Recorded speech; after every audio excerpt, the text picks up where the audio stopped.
दोस्तों, कहते हैं शिक्षा जीवन का आधार, इसके बिना है सब बेकार। हाय, मैं हूं फिरोज आलम और आप सभी का स्वागत है हमारे YouTube channel Nehru children academy में।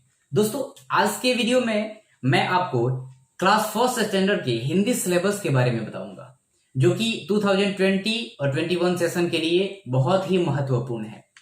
तो वक्त जाया न करते हुए हम ले चलते हैं अपने इस सिलेबस में। इससे पहले अगर आप मेरे वीडियो को देख रहे हैं, अगर आपने हमारे चैनल को सब्सक्राइब नहीं किया है तो आप मेरे चैनल को सब्सक्राइब जरूर कर लें। तो चलिए हम ले चलते हैं अपने इस सिलेबस के बारे में। क्लास 1 के हिंदी सिलेबस में हम सबसे पहले बच्चे को भाषा के बारे में बताते हैं। तो भाषा में हम बताएंगे भाषा किसे कहते हैं, यानी कि परिभाषा, उसका प्रकार मौखिक और लिखित का जो प्रकार होता है उसके बारे में बताएंगे। इसके बाद में हम बच्चे को बताते हैं लिपि के बारे में, लिपि में देवनागरी के बारे में बताएंगे। तब हम बताते हैं बच्चे को व्याकरण। व्याकरण में हम बच्चे को बताएंगे व्याकरण की परिभाषा, व्याकरण में शुद्धता एवं अशुद्धता का पता, व्याकरण के प्रकार यानी कि वर्ण या अक्षर के बारे में बताएंगे, शब्द के बारे में, शब्द कैसे बनता है, वाक्य के बारे में, वाक्य किसे कहते हैं वो बताएंगे।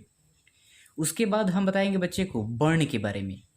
वर्ण आप सभी जानते हैं, उसका परिभाषा बताएंगे। वर्णमाला, एक वर्णमाला कैसे तैयार होता है वो बताएंगे। वर्ण का कौन कौन सा प्रकार होता है, यानी कि स्वर और व्यंजन जो होता है उसके बारे में बताएंगे कि इसमें से कौन सा हिंदी में स्वर है, कौन सा व्यंजन वर्ण है। जैसे कि 13 होते हैं जिसमें मोस्टली हम 11 को मानते हैं, और व्यंजन में 33 व्यंजन होते हैं। तो इसके बारे में हम बताएंगे। तब हम उस बच्चे को बताएंगे बिना मात्रा वाले शब्द, जिसको हम अमात्रिक शब्द भी कहते हैं। तो अमात्रिक शब्द के बारे में हम बच्चे को बताएंगे। इसके बाद बताएंगे मात्राएं यानी कि मात्राओं से बनने वाले शब्द, मात्राओं से जो कौन कौन से शब्द बनते हैं, अ की मात्रा, आ की मात्रा, ये जो स्वरों की मात्रा होती है उनसे बनने वाले शब्द बताएंगे। उसके बाद हम शब्द जब बच्चे को आ जाता है तब हम उस मात्रा की पहचान के बारे में बताते हैं। उसके बाद वर्ण विच्छेद के बारे में बताएंगे। शब्द युग्म यानी कि शब्दों को जोड़ना, यानी कि जो दो शब्दों के युग्म से जो शब्दों के जोड़ने से जो शब्द बनता है उसके बारे में बताएंगे।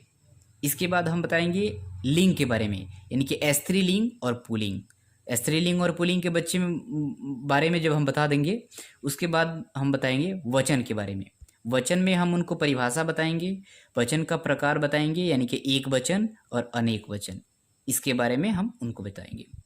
इसके बाद हम आते हैं सर्वनाम। सर्वनाम में ज़्यादा कुछ नहीं पढ़ाया जाता है, सिर्फ सर्वनाम में परिभाषा और प्रकार के बारे में हम बताते हैं। विशेषण की पहचान बहुत ज़रूरी है।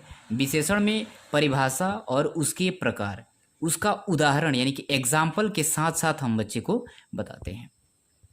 इसके बाद हम क्रिया के बारे में बताएंगे। क्रिया में परिभाषा उदाहरण के साथ हम बताते हैं। इसके बाद आते हैं हम क्लास 1 के लिए विलोम शब्द, यानी कि विपरीतार्थक शब्द जिसको कहा जाता है, ये बहुत ही इम्पोर्टेंट होता है, तो इसके बारे में बताना ज़रूरी होता है एक बच्चे को। इसके बाद पर्यायवाची शब्द जिसको हम समानार्थी शब्द भी कहते हैं, इसके बारे में हम बताते हैं। नेक्स्ट, इसके बाद हम बताते हैं बच्चे को तुकांत शब्द जिसको समान तुक वाले कहा जाता है, यानी कि जो समान तुक वाले शब्द होते हैं उसको हम कहते हैं तुकांत शब्द। जैसे कि अंग, भंग, रंग, ढंग, इसको तुकांत शब्द कहते हैं।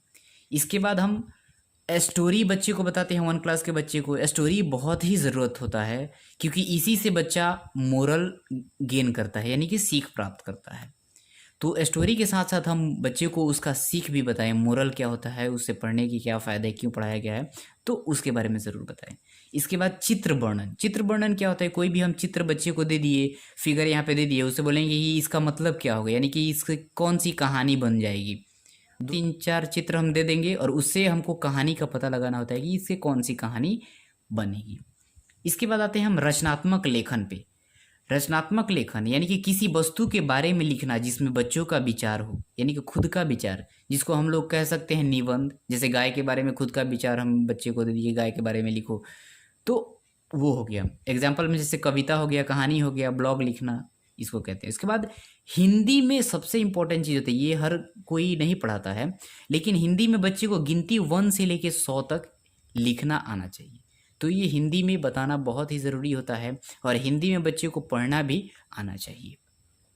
तो आज के वीडियो में दोस्तों इतना ही। नेक्स्ट वीडियो में हम दूसरे सब्जेक्ट के बारे में आपको बताएंगे। अगर आपको ये वीडियो अच्छा लगा हो तो आप इसे लाइक करिए, सब्सक्राइब करिए और अपने दोस्तों से ज़्यादा शेयर करिए। आपका एक शेयर बहुत सारे दोस्तों को उनकी जो हिंदी के सिलेबस को या हिंदी की सब्जेक्ट्स को सुधारने में अपना योगदान दे सकता है। तो आप काफ़ी संख्या में इस चीज़ को शेयर भी करें।